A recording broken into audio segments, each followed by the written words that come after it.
ये सुखपुर गांव बहुत छोटा सा था, शांत सा। जिंदगी सिंपल थी। एक दिन एक अजनबी आया। उसके पास एक रहस्यमयी किताब थी। बुक पुरानी थी, अजीब से सिंबल्स बने हुए थे।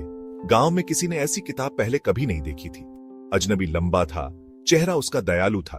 वो धीरे धीरे बोलता था। वो दूर देशों की कहानियां सुनाता था। गांव वाले तो जैसे उसमें खो से गए थे। बड़ी बड़ी आंखों से उसकी बातें सुनते थे।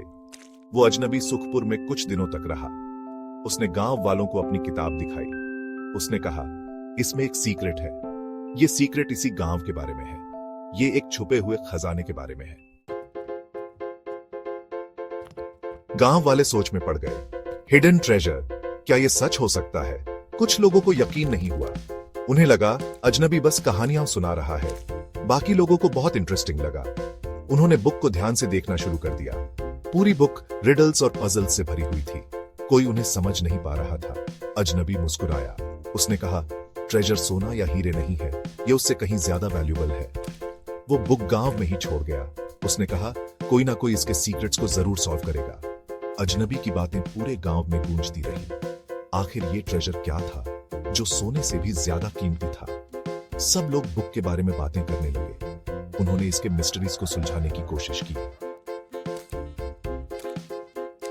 दिन हफ्तों में बदल गए, हफ्ते महीनों में बदल गए, फिर भी कोई भी उस बुक को समझ नहीं पाया। फिर एक दिन रोहन नाम का एक छोटा सा लड़का उसे देखने लगा।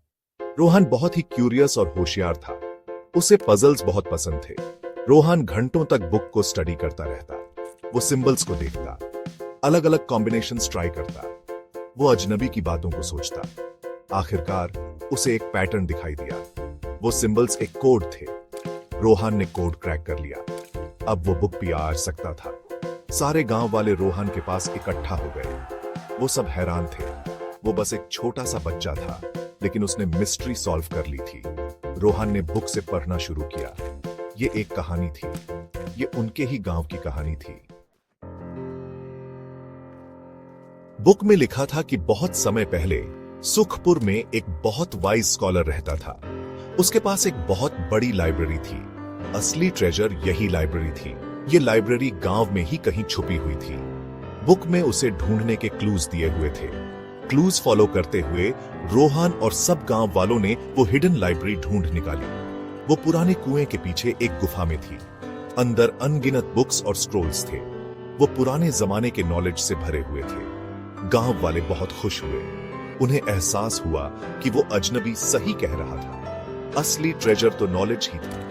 गांव वाले बुक्स से सीखने लगे। उन्होंने साइंस, आर्ट, हिस्ट्री और भी बहुत कुछ सीखा। सुखपुर अब एक शांत सा गांव नहीं रहा था। यह सीखने का केंद्र बन गया था। लोग दूर दूर से इसकी लाइब्रेरी में पढ़ने आते थे। गांव वालों ने सीखा कि नॉलेज किसी भी सोने से ज्यादा प्रीशियस होता है। यह उनकी जिंदगी हमेशा के लिए बदल सकता है।